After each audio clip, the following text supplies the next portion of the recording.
Hello and welcome to the first tutorial key points video of the W201 course. If you're doing W200 at the same time, and I know there are a couple of people who are doing this, do have a look at my video on W200, which you'll find under J. David Morgan on YouTube. But on W201, the first tutorial was about introductions. Introductions to fellow students and introductions to the course. And if you've already studied W200, you'll know that sometimes it can be lonely learning on your own, and there are great advantages in being in touch with fellow students.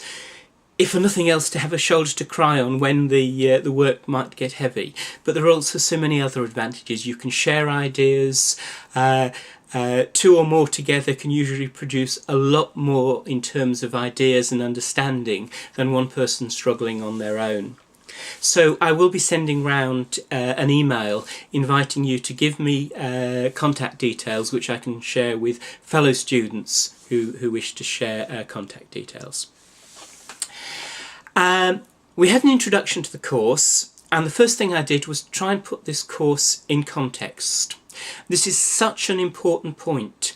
We learn best not when we're putting together unrelated facts, but where we can see the whole picture. And again, do spend some time looking at the whole of this course, seeing it as a whole, and then as you go through, things will fit together more, and you'll have all the benefits of connections. Most of all, you'll be laying down those connections that will be so important in your exams. The point of this course, of this law, is dealing with human nature. Very bad behaviour in criminal law and how we stop people from all areas of life, from cabinet ministers down to humble ordinary people like us, do things which society as a whole doesn't want happening. Killing each other, injuring each other, defrauding each other, whatever. So criminal law is about controlling behaviour, but so is constitutional and administrative law. One quote that I am going to give you so many times that you'll be sick of it, but it's the most important quote in constitutional law. And that's Lord Acton's comment about power tends to corrupt, absolute power corrupts absolutely. Now, we congratulate ourselves that we haven't had absolute power since the days of the Stuarts. But it's that power tends to corrupt.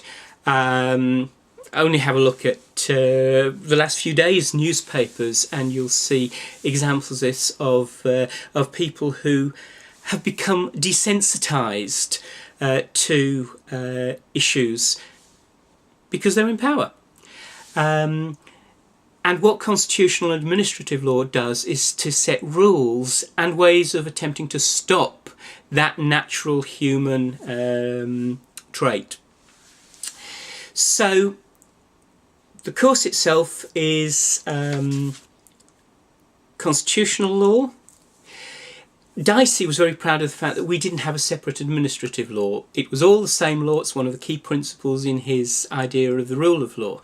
Well, constitutional law didn't solve all the problems, and what we've seen in the late 20th century is the development of this administrative law, essentially judicial review, to look at decisions that are made by public bodies and making sure that they adhere to certain principles. And where a decision is improperly made, and it's the process, not the actual decision, then it can be reviewed by the courts.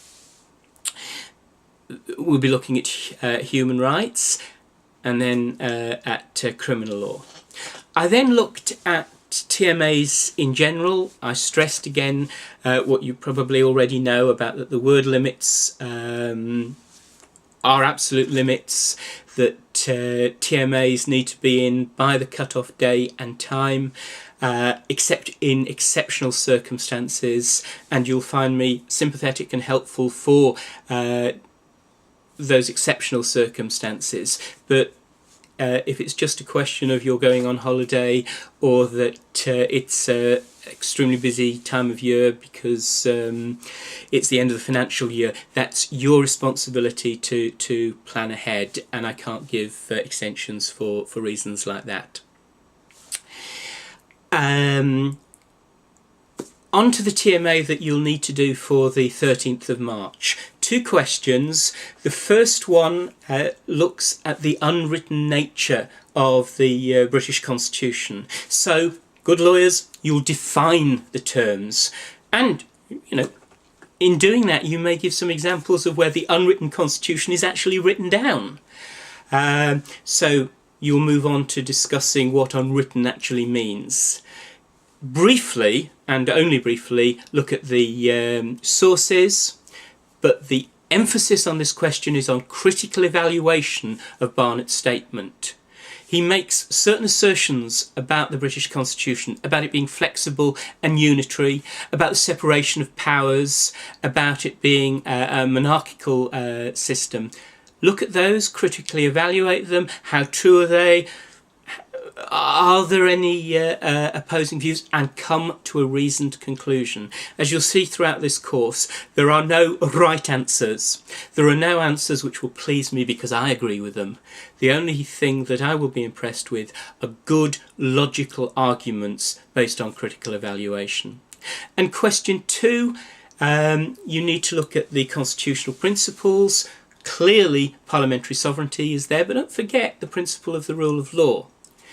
Look at the relevant constitutional issues arising. So look at this question of future legislation, the current views on how Parliament can change things. It can certainly repeal previous legislation, but also there's the doctrine of implied repeal, and you want to have a look at some of the leading cases on that. Ellen Street Estates and the Minister of Health, the Thoburn and Sunderland City Council.